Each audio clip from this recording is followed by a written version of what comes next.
Ooh. All right, y'all. My 2 cents. What's going on in your 2 cents? I got 2 topics I want to talk about today, so I'm gonna try to keep this as short as possible. The first one I want to talk about is Malcom Jenkins. If you don't know who Malcom Jenkins is, veteran safety for the Philadelphia 76ers. Not 76ers, I'm sorry, the Eagles. Think of basketball. Basically, he's a unofficial spokesperson for the Players Coalition. Right. Basically, what ended up happening was we were protesting like we talked about. Right. So they had when they had that meeting with the NFL, he was one of the people that spoke at the meeting. He's taking it upon himself. Right. The cause of. And created a whole fucking deal, $89 million over 7 years. Basically, the owners, legal officials got together and was like, look, $89 million over 7 years to any organizations that you want us to donate to. But well, that's good. You can't raise your fist. Oh. You can't take a knee. Oh, no.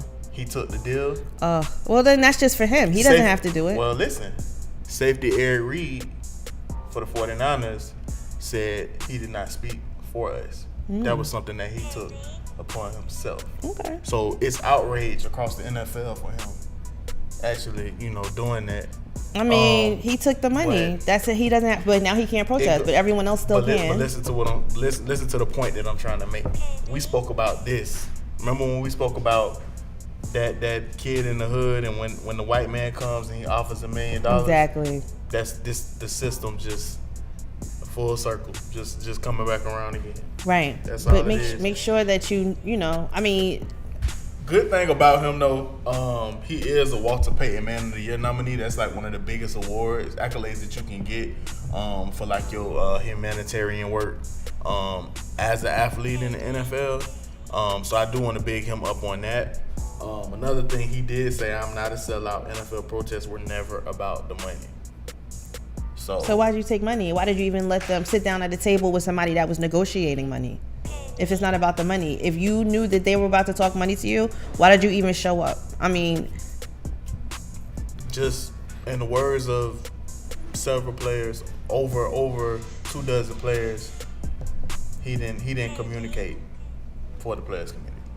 Okay, well, you guys keep protesting then. The only reason why I brought that up, just to make a point, that circle. Yeah, it keeps going around. Yeah. Full circle. So if they protest, then what happens? Like they get fined, or I guess that's all they can really do. I think that's all. Like she said, that's all. That's all you really really can do. It's just like in the NBA, like in the NBA, they can't do that. They'll get fined. You haven't seen anybody in the NBA do it, so I think they're gonna implement that in the NFL, and it's just fucked up. It's fucked up, and now not only for that $89 million, but I do think they cut him a side deal too. I do. I believe it, whether it comes out or not. I mean, every movement has the person that's inside the movement that will fuck up the movement, or that's in the movement for the wrong reason. Just like when the slaves ran away. So it's like, that one nigga. I mean, you can still protest though. I mean, it definitely, if nothing else, showed what everyone felt. Just like how Trump is bringing out how everyone felt. Mm-hmm. When all these protests and stuff happen, you're just showing you what your team was about, what the owners are about, what the league is about. It's showing you where your money is going and who you support. And that's what we got to funnel the money back to, things that support us, just because at the end of the day, all we have is each other. And keep everything that you know to vote for positive and for your community. Congratulations, Keisha Lance Bottoms in Atlanta. And, everyone that is for the cause, that's for us. You just vote for them, support them, buy them. Jay Black said we got a mayor called Keisha, named Keisha. New Orleans has a black female mayor too. Her name Keisha? No, it's something else though. She like to do hair? Does Keisha Lance Bottoms do hair? Why did y'all say that? Just a joke. I was like, did I miss something? Did she do it? Well, I mean, that would be cool if she did. Keisha, that like Rochelle who do nails. Who? Called Keisha, yeah. Oh, 2 Chainz? Mm-hmm. Last thing I want to talk about is Mase and Camron. Reason why I'm bringing this up, because I kind of want to get some opinions on this. So everybody know Mase and Camron was in that group Children of the Corn back in the day with Big L. Rest in peace to Big L. Camron came out with a project called The Program. He had a song called It's Killer, where basically he was speaking ill about Mase. Mase caught wind of it. Mase brought out the Oracle. Everybody felt like Mase killed Camron, and Camron came back out with Dinner Time. Camron still didn't do anything about it. Reason why I'm bringing this up, because Mase had an interview with Angie Martinez on Power 105, and he said that for the past 20 years, nobody got a chance to hear his side of the story. Like, everybody, is just down to him because he was a pastor or is a pastor, and he feels that because he was put in that box, that people look down upon him. And what he wanted people to know is, like, over the past 20 years is that he's grown. He's grown as a person, he's grown as a man, and his religion has grown, if he still does have religion. Because I don't think people understand how religion works, but I'm not going to get into that.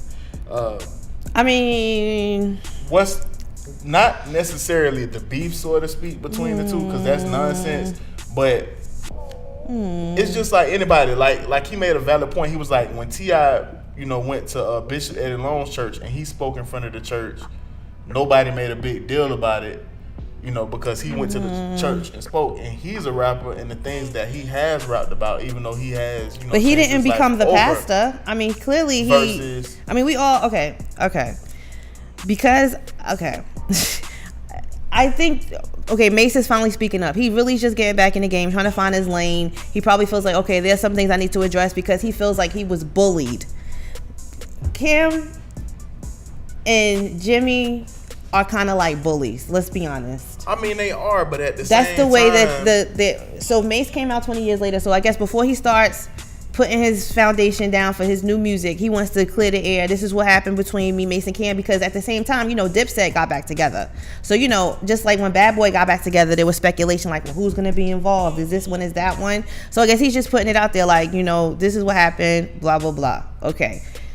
Him becoming a pastor, I followed that whole thing. And I bought a book. He wrote a book and he addressed some of these issues, but he didn't put names. He called Puffy Pharaoh in the book. And because, he kind of like had everybody on his label enslaved with these fucked up deals. And, he just said he had a spiritual awakening. He was tired of sharing his body with all these women. He was like, they were draining him, and the industry was draining him, and the drugs and the this and the that. And God was like, get out now. I mean, you have to get it. Like, Mase was there when Biggie got shot. Mase was there when the whole Bad Boy situation and Puffy was jerking people. Like, he saw he looked the industry devil in the face. But my thing is this.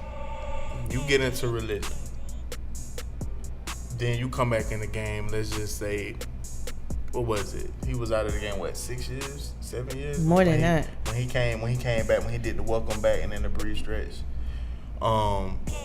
Look at it from this point of view. Like, when he came back, he didn't come back like, speaking the same way he spoke before. I mean, he still made dope but music. I mean, he did get on G Unit too, though. Like, when he, after the pastor situation, he was on G Unit, and I was like, what? People didn't understand that whole situation, and I don't want to get too deep into it, but you have to watch the interview, and he even explains that whole G Unit situation.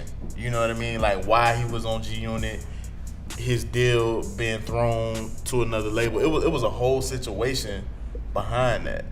Like I said, I don't want to talk about it because that interview was almost 2 hours long. Yeah, it was too much. But basically, okay, great, you're back. Make your music and no beef. Everybody's cool. You're not ever going to be. Is that fair? Is that fair? Like, let's just say right now, I say, okay, look, I don't want to do none of this no more. I want to be a pastor. Why do I have to be put in that box? Because I'm a pastor, I can't rap music, or I can't smoke weed. Like why does it have to be that way? Because people don't know the difference between religion and spirituality. Because just because you go and you do this 7 times and you twirl around and you do that doesn't mean God forgave you. The biggest demons are in the church, though. Okay, that's fact. So. Right, and the biggest demons are everywhere. But he's a rapper, like y'all told me, because I didn't understand it either. I was like, how did he get back to being pastor or back to rapper? You on G Unit? I just saw you on church on the Christian channel. But that was a transition that he had to make for his life. He served the purpose, because I saw a whole bunch of people get into church just because of him. Yeah, right. I saw it myself. I went to see him preach a couple of times, and it was. I mean, he was really good. I'm not even gonna lie. So he's good at both, but this is what I'm saying about being a rapper. Some people are given a platform from God, like to deliver a message. So he had a message and he has a message, but people that are really gifted to do this, that's the difference. There are people that are doing it because that's their mission, and there are people that are doing it because they just trying to make some money. So what you think his deal was? I still don't know. I don't know. I don't know. I would say I love Mase though. I would say this. I would say Mase. definitely from the interview, what I got to kind of wrap this up, what I got was that, you know, he has a level head. He understands what he wants. I don't think everything he said in the interview he lied about. No, but I can tell that he's very manipulative though. You think so? I seen that with my own 2 eyes. Yeah. Just the way he was talking and the way he was looking. I always tell you, you know, when you look in a man's eye, you can see. You can tell. I don't know. I don't know. I think it is what it is. He is who he is, and I don't know. I just don't see anything manipulative about it. Maybe he's just trying to survive, and this is like a better way to get money to afford a lifestyle that he wants to live. So let him do that. But just make sure everybody that's doing it is doing it for the right reason. And so we'll see. I guess he won't be a part of the Dipset reunion tour. Oh, well. Make sure you guys check out DJ Samoa's Top 5 as well as Inside the Industry with my man Jay Black. This is your boy GT. Kymmy Cocoa. We out.